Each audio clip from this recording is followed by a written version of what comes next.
ایک نظریہ جو میں بیان کر چکا، رہبانیت، ترک دنیا، اس کی نفی کرتے ہوئے فرمایا وَلَقَدْ أَرْسَلْنَا نُوحًا وَإِبْرَاهِيمَ وَجَعَلْنَا فِي ذُرِّيَّتِهِمَا النُّبُوَّةَ وَالْكِتَابَ فَمِنْهُمْ مُهْتَدٍ وَكَثِيرٌ مِنْهُمْ فَاسِقُونَ ثُمَّ قَفَّيْنَا عَلَى آثَارِهِمْ بِرُسُلِنَا وَقَفَّيْنَا بِعِيسَى ابْنِ مَرْيَمَ وَآتَيْنَاهُ الْإِنْجِيلَ وَجَعَلْنَا فِي قُلُوبِ الَّذِينَ اتَّبَعُوهُ رَأْفَةً وَرَحْمَةً وَرَهْبَانِيَّةً ابْتَدَعُوهَا مَا كَتَبْنَاهَا عَلَيْهِمْ۔ اصل مضمون یہ تھا جس کے لیے تمہید اتنی لمبی بازی، ہم نے نوح کو بھیجا، ابراہیم کو بھیجا، ان کی اولاد میں ہی نبوت اور کتاب رکھ دی، پھر ان کے نقش قدم پر ہم نے اٹھایا عیسیٰ ابن مریم کو، انہیں انجیل دی، اور جو لوگ ان پر ایمان لائے ان کے دلوں میں رحمت اور رافت کے جذبات پیدا کر، انسانی ہمدردی۔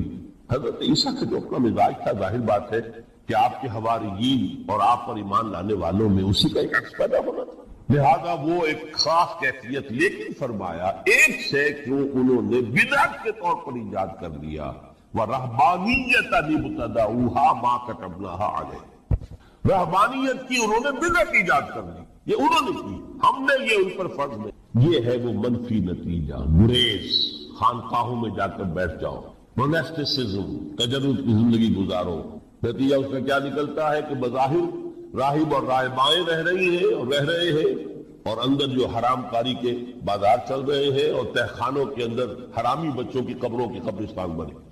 ہسٹری آف کرسچین موناسٹسزم پر کتابیں پڑھ لیجیے، خود انہوں نے اپنے سارے جو ہیں بخیے اجیڑ کر خود رکھ دی۔ یہ رہبانیت کے اسلام کا راستہ نہیں۔ یہ احادیث کے حوالے سے میں آپ کے سامنے پہلے بیان کر چکا ہوں، میں بعد میں تھوڑا سا عرض کروں گا کہ ہمارے ہاں بھی یہ رسم کیوں آئی اور کیسے آئی۔ الحمدللہ اس درجے میں نہیں آئی جس درجے میں کہ کرسچینٹی میں آئی ہے، الحمدللہ ثم الحمدللہ، لیکن کسی درجے میں اگر آئی ہے تو کیوں آئی ہے یہ میں بعد میں کہوں گا۔ لیکن اس کا مل حیات دنیا الا متاع الغرور کا دوسرا نتیجہ کیا ہے؟ پہلا نتیجہ تھا گریز کا، پسپائی کا، فرار کا، معاشرے سے نکل بھاگنے کا، تاکہ معاشرے میں اشرار کھل کھیلیں جو چاہے کریں۔ ایک راستہ یہ ہے، ترک دنیا کے معنی ہے ترک لذات دنیا، آسائشوں کو ترک کرنا، سختیاں جھیلنا، کس لیے؟ تاکہ دنیا سے ظلم کا خاتمہ، باطل کا تختہ الٹ دیا جائے، ظلم کا استحصال۔ ظاہر بات ہے ظالم آسانی سے ظلم نہیں چھوڑے گا، ایکسپلائٹر وعد و نصیحت سے ہم ایکسپلائٹیشن سے باز نہیں آئے۔ شاذ ہوتے ہیں اس طبقے کے اندر بھی یقیناً کچھ سلیم الفطرت لوگ ہوتے ہیں، جیسے طبقہ اشرافیہ سے تھے حضرت ابو بکر رضی اللہ تعالیٰ عنہ، سلیم الفطرت انسان تھے، وہ کوئی غلاموں کے طبقے سے تو نہیں تھے، کوئی فقراء کے مساکین کے طبقے میں سے نہیں تھے، اونچے طبقے میں سے تھے، عشرہ مبشرہ اکثر و بیشتر اس طبقے سے تھے۔ لیکن بائی انداز وہ جو طبقہ ہوتا ہے، یا تو وہ اپنے جبر اور استبداد کا تخت جو ہے جما کر بیٹھا ہوا لوگوں کی گردنوں کے اوپر، پولیٹیکل ریپریشن ہے، یا اکنامک ایکسپلائٹیشن ہے، استحصال۔ محنت لوگ کرے، کھائیں گے ہم، ایش ہم کریں گے، محنت کسان کرے جا کے کھیت میں، ہم لے آئیں گے اپنا حصہ اور ایش کریں۔ یا کوئی سوشل ڈسکریمنیشن ہے، یہ اونچا ہے یہ نیچا ہے، یہ تو پیدا ہی ہوا ہے شودر، یہ اس سے نکل ہی نہیں سکتا، اور یہ پیدا ہوا برہمن تو اونچا ہے۔ اس تینوں قسم کے ظلم، اس کا خاتمہ کرنا، اس کے لیے جدوجہد، جہاد، قتال، اور جہاد و قتال آپ نہیں کر سکتے جب تک کہ لذات دنیاوی سے کنارہ کشی نہ کریں، جب تک کہ اپنی بیلٹ کو ٹائٹ نہ، جب تک کہ اپنی ضروریات زندگی کو کم نہ کریں۔ ضروریات زندگی کم کریں گے تو تفریغ الاوقات ہوگا، جو تبلیغی بھائیوں کی اصطلاح ہے، بہت اہم ہے، اپنے وقت کو فارغ کر سکیں۔ اس وقت کو فارغ کریں گے تو پھر وہ جد و جہد، وہ محنت، وہ جہاد، اس کے لیے آپ کے پاس وقت ہوگا، اس کو آپ لگا سکیں۔ پھر اس میں جب سخت سے سخت منزلیں آئیں گی تو اس میں میدان میں مقابلہ بھی ہوگا، جان کی بازی بھی کھیلنی پڑے، اس میں قید و بند کا وقت بھی آ سکتا ہے۔ 3 برس تک اگر محمد عربی صلی اللہ علیہ وسلم پورے خاندان بنی ہاشم کے ساتھ بدترین اسیری سمجھ لیجئے شیب بنی ہاشم میں جو رہے، یہاں تو اسیروں کو آپ راشن تو دیتے، کھانا تو دیتے، وہاں تو اصل جو ہے وہ تو دونوں طرف سے گھاٹی کا منہ بند کر دیا گیا تھا، سیل تھی کہ کوئی شے جو ہے وہ جانے نہ پائے گا۔ 3 برس، جس میں کہ وہ وقت بھی آیا ہے کہ سوکھے ہوئے چمڑے ابال کر اس کا پانی جو ہے بلکتے ہوئے بچے، پھول جیسے بچے بنی ہاشم، ان کی حلق میں ٹپکایا گیا۔ اور کچھ تھے لوگ، حکیم بن حزام جیسے رضی اللہ تعالیٰ عنہ، بعد میں ایمان بھی لے آئے۔ حضرت خدیجہ رضی اللہ تعالیٰ عنہ کے چونکہ وہ قریبی رشتہ دار تھے، وہ پہاڑ کو کراس کر کے چوٹی پر سے اتر کر کچھ کبھی کبھی کھانے پینے کی چیز پہنچا دیتے. یہ سارے مراحل آئے. یہ جو ہے یہ مثبت ہے. ترک دنیا وہ نہیں. ترک دنیا سے مراد دنیا کی لذتوں سے، دنیا کی آسائشوں سے، ان سے آدمی اپنے آپ کو پیچھے ہٹائے، ان کو چھوڑے، ان کو ترک کرے، تاکہ اپنا وقت، اپنا مال، اپنی صلاحیتیں صرف کر سکے. کس کام کے لیے؟ اب اس کے لیے دیکھیے آیت نمبر 25 ہے یہ سورہ حدید کی. لَقَدْ أَرْسَلْنَا رُسُلَنَا بِالْبَيِّنَاتِ، ہم نے اپنے رسولوں کو بھیجا واضح چیزوں کے ساتھ. بینہ وہ شے جو خود ظاہر ہو. آفتاب آمد، دلیل آفتاب. جب سورج طلوع ہو گیا وہ خود اپنے وجود پر دلیل ہے. اس کے لیے کسی اور اضافی دلیل کی ضرورت نہیں کہ سورج موجود ہے، وہ تو ہے، سب کو نظر آ رہا ہے. تو بینات سے مراد معجزے بھی ہے، اور وہ تعلیم جو ہے بنیادی دین کی کہ جو فطرت انسانی کی جانی پہچانی ہوئی ہے، دونوں پر اس کا اطلاق ہو جائے گا. لقد ارسلنا رسلنا بالبینات وانزلنا معهم الکتاب والمیزان، اور ہم نے ان کے ساتھ کتاب اتاری، میزان اتاری. یہ سب کچھ کس لیے کیا؟ لیقوم الناس بالقسط، تاکہ لوگ عدل پر قائم ہوں. یہ ہے سول آبجیکٹو. یہ نہیں بس ہماری کتاب پڑھ لیا کرے، ختم قرآن ہو گیا، اللہ دعا مانگ لی، چھٹی. قائم کرو اس کو، وہ میزان عدل نصب کرو، ہر ایک کو وہی تل کر ملے جو اس کا حق ہے، اور ہر ایک سے وہ لیا جائے کہ جو اس کے ذمہ واجب ہے. اگر یہ نہیں تو بابا پھر سب کہانیاں ہیں. شریعت اور دین اور نماز اور روزہ اور حج کوئی. اچھی طرح سن لیجیے میری بات. قرآن مجید میں کہلوایا گیا حضور سے، قل یا اہل الکتاب لستم علی شیء حتی تقیموا التوراۃ والانجیل وما انزل الیکم من ربکم. اے نبی ان سے کہہ دیجیے کتاب والو تمہاری کوئی حیثیت ہی نہیں، ہماری نگاہوں میں تمہارا کوئی مقام نہیں جب تک کہ تم قائم نہیں کرتے تورات کو اور انجیل کو، جو کچھ کے نازل کیا گیا تمہاری طرف، تمہارے رب کی طرف سے. قائم کرو، پھر آؤ ہم سے بات کرو، ہم سے دعا کرو، ورنہ دفع ہو. Nothing doing, we don't care for you. لستم علی شیء حتی تقیموا التوراۃ والانجیل وما انزل الیکم من ربکم. اب قانون خداوندی تو بدلتا نہیں ہے، نہ فرام پرسن ٹو پرسن، نہ فرام نیشن ٹو نیشن، نہ فرام امہ ٹو امہ. اٹل ہے. وَلَن تَجِدَ لِسُنَّتِ اللَّهِ تَبْدِيلًا وَلَن تَجِدَ لِسُنَّتِ اللَّهِ تَحْوِيلًا. سنت اللہ تو ایک ہے. اب اس آیت کو ذرا پڑھیے.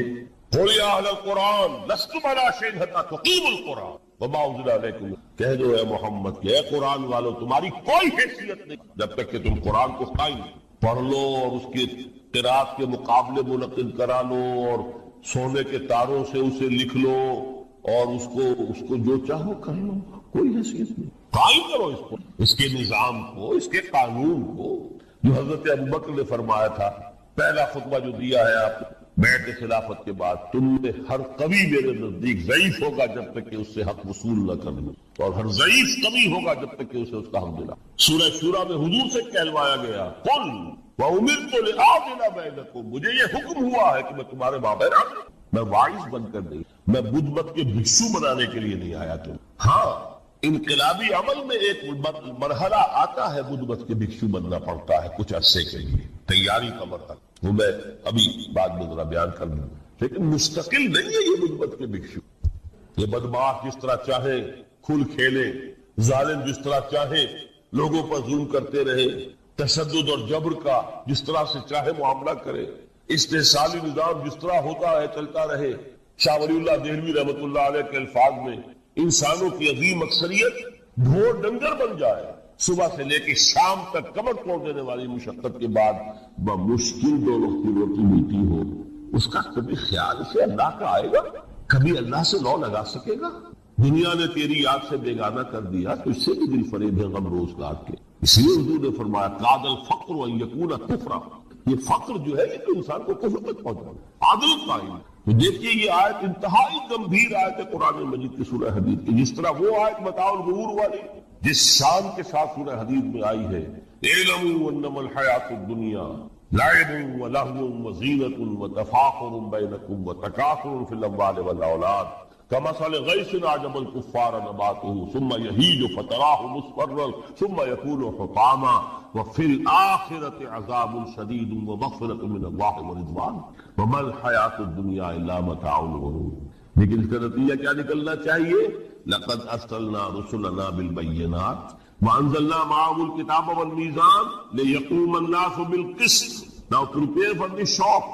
میرے نزدیک میرے علم کی حد تک شاید دنیا کی کوئی انقلابی کتاب نہ ہو جس نے اس قدر عریاں طور پر کھل کر یہ کہا ہو کہ ظالموں کی سرکوبی کرو، کچلو ان کے ساتھ۔ وانزلنا الحدید، ہم نے لوہا بھی اتارا ہے۔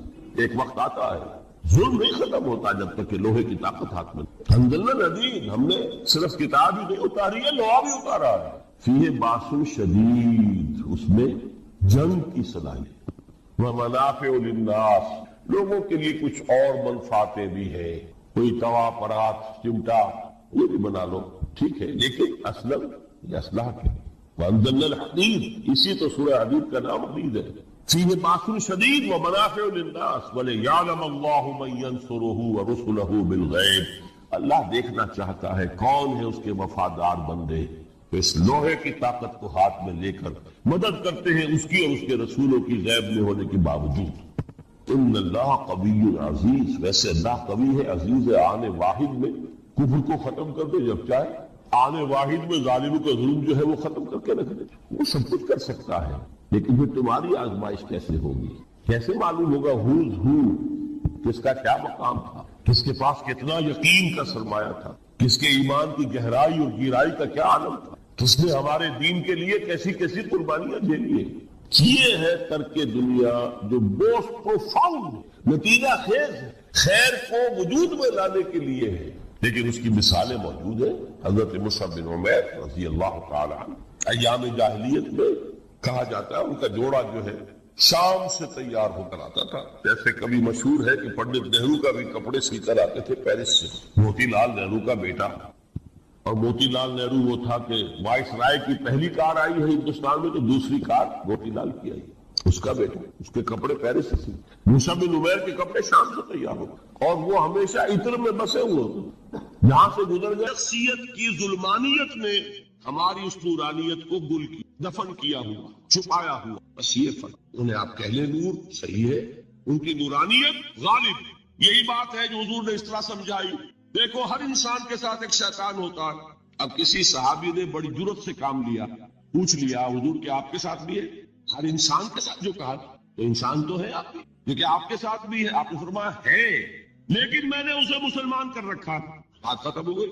نفی نہیں ہے، وہ میرے تابع ہے، میرا مطیع ہے، مجھے قدر نہیں پہنچا سکتا ہے تو صحیح، لیکن نہ ہونے کے درجے میں آ گیا کہ نہیں۔ یہ ہے فرق صاحب۔ اور میں یہاں پہ کوٹ کرنا چاہتا ہوں ایک بہت بڑے بریلوی مکتب فکر کے عالم دین صاحب زادہ، نام میرے ذہن سے ایک دم اتر گیا، فیض الحسن، اللہ تعالیٰ ان کی خطاؤں سے درگزر فرمائے، ان کی مغفرت فرمائے۔ آپ نے سنا ہو، انہوں نے ایک روز تقریر کی جو میں نے سنی، اور تقریر کہاں کی؟ ساہیوال میں۔ وہاں کا ایک بہت مشہور چوک ہے، مہاجرین، مسجد مہاجرین کہلاتی ہے، وہاں تقریر میں نے سنی۔ ان کے الفاظ یہ تھے کہ کیا آپ لوگ ہمیں جاہل سمجھتے؟ کیا ہمیں عربی نہیں آتی؟ کیا ہم نے قرآن نہیں پڑھا جس میں بار بار یہ لکھا ہوا ہے کہ حضور بشر ہیں؟ حضور بشر ہیں، لیکن اصل میں ہم حضور کی بشریت کو نمایاں کرنے کو سوء ادب سمجھ۔ بات سمجھیے آپ نے، اس طرح پیاری بات ہے۔ انہوں نے کہا کہ آپ کے باپ کا نام کیا ہے؟ عبد الرحمان۔ آپ عبد الرحمان کہہ کے پکارتے ہو؟ ابا جان۔ ابھی آپ نے وہ آیات سنی، حضرت ابراہیم نے اپنے مشرک باپ کو یا ابت، یا ابت، بڑا پیارا ترجمہ کیا، ابا جان، ابا جان۔ کیا نام لے کہ باپ کا نام ہے، نام نہیں لیتے آپ، کیوں ادب؟ اسی وجہ سے ہم در حقیقت حضور کی بشریت کو نمایاں کرنے کو سوء ادب سمجھتے ہیں، ورنہ کوئی ہم جاہل ہیں، ہمیں عربی نہیں آتی، ہم نے قرآن نہیں پڑھا، جانتا ہے کہ وہ بشر۔ بات سمجھ میں آئی؟ کتنی آسانی سے مسئلہ حل ہے، بشرطے کہ نیت حل کرنے کی۔ آخر آمنہ کے بیٹے ہیں، عبداللہ کے بیٹے ہیں، عبد المطلب کے پوتے، بچپن آپ پر رہا ہے، لڑکپن آپ پر رہا ہے، نوجوانی آپ پر آئی ہے، جوانی آپ پر آئی ہے، شادی آپ نے کی ہے، اولاد آپ کی ہے۔ کون بے وقوف احمق ہوگا کہ جو آپ کی بشریت کا انکار کرے؟ لیکن یہ کہ جس طریقے سے اس کو بیان کیا جاتا ہے وہ ایک مسئلہ بن گیا اختلافی، وہ رد و قضا اور کھینچ تان۔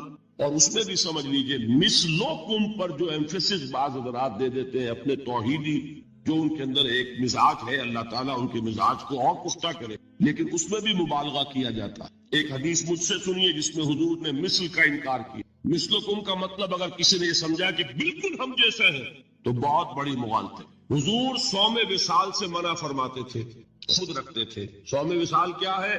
آج روزہ رکھا، شام کو افطار نہیں کیا، وہی روزہ رات بھر چل رہا ہے، اگلے دن بھی چل رہا ہے، شام تک کو جا کے پھر کھولا تو 2 دن کا صوم وصال ہو گیا۔ اگلے دن بھی نہیں کھولا، چلا تو 72 گھنٹے کا صوم وصال ہو گیا۔ یہ کیا ہے؟ صوم وصال۔ خود رکھتے تھے اور صحابہ کو روکا۔ صحابہ میں سے کسی نے ہمت کر لی، حضور آپ خود رکھتے ہمیں روکتے؟ فرماتے ہیں ایکم مثلی، تم میں سے کون مجھ جیسا ہے؟ ابھی تو عند ربی، میں تو اپنے رب کے پاس رات گزارتا ہوں، وہ یطعمنی ویسقین، وہ مجھے کھلاتا ہے پلاتا ہے۔ بتائیے کون ہے جو اس کا دعویٰ کرے گا؟ حضور کے خصائص سے۔ حضور خود فرماتے ہیں تم صرف سامنے سے دیکھتے ہو، میں پیچھے سے بھی دیکھتا ہوں۔ کہاں ہوا وہ مثلیت؟ اگر آپ نے بالکل اپنے جیسا سمجھ لیا تو بڑے مغالطے ہیں۔ نبی کا مقام ہے، نبی کا رتبہ ہے، نبی کے خصائص ہیں۔ آپ سو گئے تو آپ کی نیند، آپ کی وضو ٹوٹ گئی اور نبی سو گیا تو کہاں گئی مثلیت؟ مثل اس معنی میں کہ بشر ہے، نسل آدم سے ہے، اس میں کوئی شک نہیں۔ اس معنی میں مثل ٹھیک ہے، قل انما انا بشر مثلکم، لیکن ہر اعتبار سے تو سب سے بڑا فرق یہی ہے کہ وہی آ رہی ہے۔ معراج پہ تشریف لے گئے ہیں، اس دنیا میں بیٹھے ہوئے بھی جنت کا مشاہدہ فرما لیتے ہیں، کرا دیا جاتا ہے، دوزخ کا مشاہدہ کرایا جاتا ہے، فرشتے کو دیکھ رہے ہیں۔ یہ چیزیں ہیں۔ اور پھر خصائص، جیسا کہ میں نے عرض کیا کہ آپ پیچھے سے بھی دیکھتے ہیں۔ آپ کا معاملہ یہ ہے کہ آپ اگر سو جائیں تو آپ کا وضو نہیں ختم ہوگا۔ یہ ساری چیزیں جو ہیں، ان سب کو بیلنس کیجئے تو معلوم ہوگا کہ آپ بشر بھی ہیں، 100% درست، لیکن آپ کی وہ نورانیت، سراج منیر، ہدایت کا روشن چراغ، آپ کی جو روح انور ہے، وہ آپ کے اس جسدی وجود پر اس طریقے سے حاوی ہے کہ گویا کہ اس نے اس کی ظلمانیت کو ختم کر دیا۔ اس معنی میں کوئی کہے نور مجسم تو مجھے کوئی ہے، یہ ہے ان چیزوں کو جمع کر، خام خواہ کی کھینچتان کے سوا کچھ نہیں۔ بہرحال یہ پہلا حصہ ختم ہوا، شرک فی الذات۔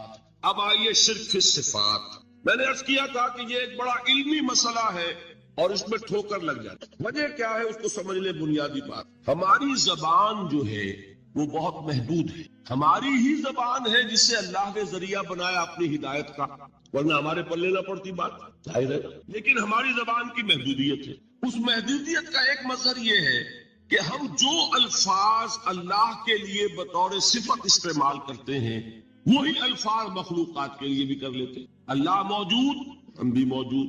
اللہ زندہ، ہم بھی زندہ۔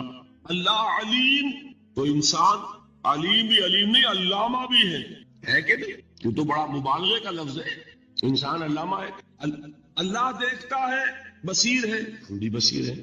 اللہ سنتا ہے، سمیع ہے، ہم بھی سنتے ہیں۔ اللہ کو قدرت حاصل ہے، کچھ ہمیں بھی حاصل ہے۔ ایک مکہ مارا تھا حضرت موسیٰ نے، جان نکال دی ہے نا، چاہتا ہے، ہم بھی چاہتے ہیں۔ اسے دیکھیے چاہت میں وہ ہو گیا تھا جس پر روک دیا حضور نے، ما شاء وما شئت اجعلتنی للہ ندا، کیا تم نے مجھے اللہ کا مد مقابل بنا دیا؟ دھوکہ ان الفاظ کے اشتراک کی وجہ سے لگا۔ بات سمجھ میں آئی؟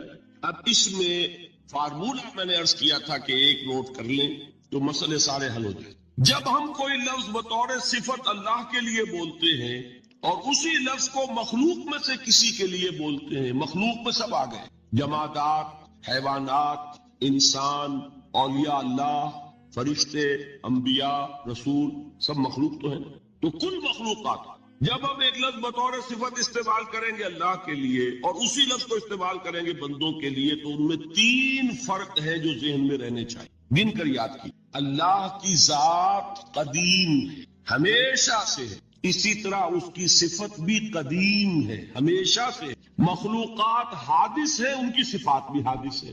حادث قدیم کے مقابلے میں کہ پہلے نہیں تھی پھر ہوئی۔ ایک فرق، اللہ کی ذات از خود، کسی اور نے تو اس کو وجود نہیں بخشا، اللہ کا وجود از خود ذاتی ہے، اسی طرح اس کی صفات ذاتی ہے، کسی اور کی عطا کردہ نہیں ہے۔ مخلوق بھی ہو کثر باشا، ان کا وجود ذاتی نہیں عطائی ہے، اللہ نے دیا تو وجود ملا۔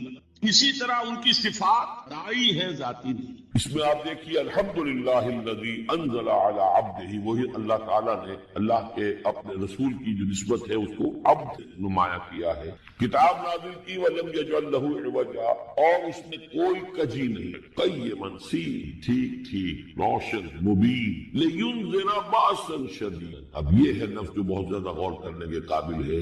اس کتاب کے حضور پر نزول کے مقاصد میں سے ایک یہ بھی ہے خبردار کر دے ایک بہت بڑی آفت۔ ویسے باسن جب واحد آتا ہے تو عام طور پر اس کے معنی جنگ ہو، جب جمع میں آتا ہے تو سختی، مصیبت، بھوک، فاقہ، یہ سارے بأسا۔ آیت البر میں بھی ہم نے پڑھا والصابرین فی البأساء والضراء وحین البأس۔ بأسا جب جمع میں آیا ہے تو فقر و فاقہ، تکلیف، مصیبت، اور حین الباس جنگ۔ تو ان دونوں کو ذہن میں رکھیے، بہت بڑی آفت ایک تو ہے دجالی فتنے کی، دجال جو آنے والا، جس کے بارے میں حدیث میں آتا ہے کہ کوئی نبی اور رسول ایسا نہیں گزرا جس نے اپنی قوم کو دجال کے فتنے سے آگاہ نہ کیا، اور پوری انسانی تاریخ میں دجال کے فتنے سے بڑا وہ ہر بندہ مومن کے امتحان کے لیے کڑا ترین جو ہے مرحلہ آ جائے گا، سخت ترین امتحان کیا جائے گا۔ یہ جو سختی ہے اس کی خبر دیتے ہوئے یہ سورہ مبارکہ نازل ہو رہی، اور خاص طور پر اسے باسن اگر جنگ کے معنی میں لے تو الملحمۃ العظمی، کتاب الملاحم، جو کہ آپ دیکھیں گے احادیث کی کتابوں میں پورا باب ہے کتاب الملاحم، اور اس کا تعلق بھی دجال کے ساتھ ہے، کیونکہ پھر دجال ہی کو قتل کریں گے حضرت مسیح علیہ السلام نازل ہو کر۔ تو یہ سارا مسئلہ جو ہے اس کی خبر دینے کے لیے قیما لینذر بأسا شدیدا من لدنہ، گویا کہ یہ جو احادیث کی کتابوں میں آپ کو حدیث کے ابواب ملتے ہیں، چاہے وہ کتاب الفتن ہو اور چاہے وہ کتاب جو ہے آثار قیامہ ہے، اس طرح کے جتنے بھی ہیں، اور کتاب الملاحم ہے، یہ گویا کہ اس کی شرح ہے، لینذر بأسا شدیدا من لدنہ، اور یہ ہوگا بھی خاص اللہ کی طرف، یہ آزمائش بھی، یہ دجال کا فتنہ بھی، یہ بہت بڑی جنگ بھی، جس کو آرمگڈون کہتے ہیں، کرسچین جو ٹریڈیشن ہے اس میں اس کے لیے لفظ آرمگڈون، ایک بہت بڑی جنگ۔ ڈکشنری میں بھی آپ دیکھیں گے کہ خیر اور شر کی قوتوں کے درمیان اس دنیا کے خاتمے سے پہلے ایک بہت بڑی جنگ ہو رہی ہے جس کا نام یہ آرمگڈون۔ لِيُنذِرَ بَأْسًا شَدِيدًا مِن لَدُنْهُ وَيُبَشِّرَ الْمُؤْمِنِينَ الَّذِينَ يَعْمَلُونَ الصَّالِحَاتِ، اور تاکہ بشارت دیں وہ ان اہل ایمان کو جو نیک عمل کرتے ہوں، أَنَّ لَهُمْ أَجْرًا حَسَنًا، کہ ان کے لیے ہوگا بہت اچھا بدلہ، مَاكِثِينَ فِيهِ أَبَدًا، اور وہ اس میں رہیں گے ہمیشہ ہمیشہ۔ یہ جو دجالی فتنہ ہے اس کے ساتھ ایک خاص مناسبت ہے سورہ مبارکہ۔ احادیث میں آتا ہے کہ دجالی فتنے کے اثرات سے بچنے کے لیے اس سورہ مبارکہ سے ذہنی اور قلبی رشتہ بفی، اس کی تلاوت کرتے رہنا، خاص طور پر جمعے کے روز پوری سورہ کہف، ورنہ یہ کہ کم سے کم اس کی ابتدائی اور آخری آیات ان کی بڑی اہمیت۔ دجالی فتنہ اصل میں کیا ہے سمجھ لیجئے کہ ایک تو ہے دجالی فتنہ بالعموم، دجل کہتے ہیں فریب کو، جیسے کہ کوئی نبی نہیں ہے وہ اس نے فریبی لبادہ اوڑھ لیا، نبوت کا دعویٰ کر رہا ہے، وہ دجال ہے۔ تو اس طرح کی تو حضور نے فرمایا ہے کہ 30 دجال پیدا ہوں گے، انہی میں سے ایک ہمارے زمانے کے اندر جو ہے یہ غلام احمد قادیانی بھی تھا، وہ دجال تھا، جس نے کہ اعلان کیا کہ میں نبی ہوں، جب کیوں تو فریبی بنا ہوا جس نے کہ ملمہ اپنے اوپر چڑھایا ہوا ہے۔ اسی طریقے سے دجالی فتنہ یہ جو ہے اس پوری دنیا میں اس وقت جو فتنہ ہے وہ یہ ہے کہ مادہ پرستی کا اتنا غلبہ ہو چکا ہے ذہنوں کے اوپر، افکار کے اوپر، لوگوں کے نظریات کے اوپر، لوگوں کی اخلاق کے اوپر، لوگوں کے اقدار جو ہیں، ویلیوز جو ہے اس کے اوپر، کہ وہ آخرت کو بالکل بھول گئے، اللہ کو بھول گئے، اسباب کے اندر گم ہے، مسبب الاسباب سے ظہور ہو گئے، دنیا ہی دنیا ہے، آخرت کو بھولے ہوئے، مادہ ہی مادہ ہے، روح سے کوئی سروکار ہی نہیں۔ یہ ہے بالعموم جس کا نام دجالی فتنہ ہے کہ حقیقت کے اوپر پردہ پڑا ہوا ہے، آخرت پر دنیا کا پردہ پڑا ہوا ہے۔ یہ دنیا جو ہے در حقیقت کیا ہے، وَمَا الْحَيَاةُ الدُّنْيَا إِلَّا مَتَاعُ الْغُرُورِ، یہ دھوکے کا سامان ہے، اصل زندگی کو اس نے ڈھانپا ہوا ہے۔ ہم نے یہ سمجھ لیا کہ زندگی یہی ہے، اسی کے لیے بھاگ دوڑ، محنت، صبح و شام، اسی کے مستقبل کی فکر ہے، لیکن اصل زندگی اس کی فکر نہیں۔ باقی ایک دجال جو ہے جو آئے گا وہ معاملہ احادیث کے اندر بھی بڑی طوالت کے ساتھ ہے، اور اس میں کافی پیچیدگیاں بھی ہیں، بعض چیزیں جو ہیں ایک دوسرے سے کچھ مختلف بھی ہیں، اس میں پھر اہل علم کو بہرحال مطابقت پیدا کرنی پڑتی ہے۔ میں نے جہاں تک اپنی کوشش کی ایک رائے تک میں پہنچا ہوں ہوں، لیکن ابھی میں اسے بیان نہیں کرتا۔ بہرحال دجالی فتنے کی خبریں موجود ہیں بہت شدت کے ساتھ، اور اس صورت کا پڑھنا جو ہے اس میں بہت مفید ہے۔ اس صورت کے مضامین کا دجالی فتنہ بالعموم سے کیا تعلق ہے وہ تو اس ہم دورہ ترجمہ دوران کے اس کے دوران بھی آپ کو معلوم ہو جائے گا، لیکن اس میں جو خاص بڑے مباحث ہیں، خاص طور پر یہ کہ ایک ہمارے بہت بڑے عالم گزرے ہندوستان میں اس صدی کے آغاز میں مولانا مناظر حسن گیلانی، انہوں نے اس میں باقاعدہ کتاب لکھی ہے، آپ کو مل جائے گی بازار میں بھی، اصحاب کہف کے جو کا معاملہ سورہ کہف کے مباحث ہے۔ میں نے اس کو اپنی ایک تقریر کے اندر کسی خطاب جمعہ میں سورہ کہف کے مضامین کا خلاصہ بیان کیا تھا، جس کا عنوان ہے دنیا کی حقیقت۔ ظاہر بات ہے تفاصیل زیادہ جو ہے وہ میرے لیے ممکن نہیں ہے کہ اس دورہ ترجمہ کے دوران بیان کر سکیں۔ وَيُنذِرَ الَّذِينَ قَالُوا اتَّخَذَ اللَّهُ وَلَدًا، اور خبردار کر دے ان لوگوں کو جنہوں نے کہا کہ اللہ نے بیٹا بنا۔ یہ ساری دجالیت جو ہے اس کی جڑ کیا ہے؟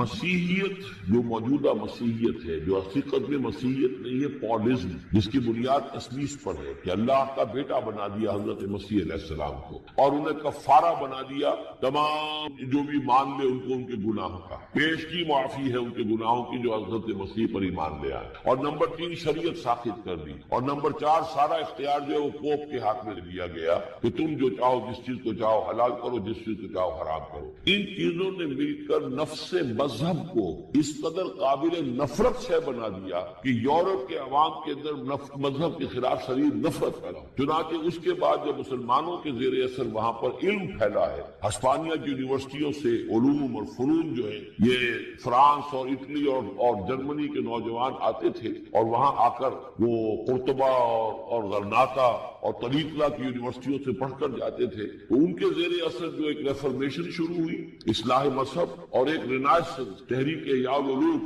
وہ جو اصل تو تحریک تھی اس بات کی کہ انسان علم کی طرف دوبارہ رجوع کرے، لیکن یہ کہ وہ علم جب آگے بڑھا ہے تو وہاں پہ عیسائیت کے خلاف جو رد عمل تھا اس کی وجہ سے اس میں مذہب کی دشمنی جو ہے اس تحریک کے اندر خود بخود شامل ہوئی۔ تو مذہب سے بیزاری، روحانیت کا انکار، آخرت سے بالکل بے پرواہی اور اس کا بھی انکار، اور خدا ہے یا نہیں ہے اس سے کوئی سروکار نہیں، یہ جو اس تہذیب کے اصل میں اثرات بنے ہیں سارے، یہ اسی غلطیوں کا یہ اثرات ہیں، نتائج ہیں کہ جو عیسائی مذہب کے اندر جو یہ تحریفات کر کے جو غلطیاں کی، اس کو یہاں کہا گیا ہے کہ ان لوگوں نے کہ جنہوں نے یہ عقیدہ ایجاد کیا، ما لہم بہ من علم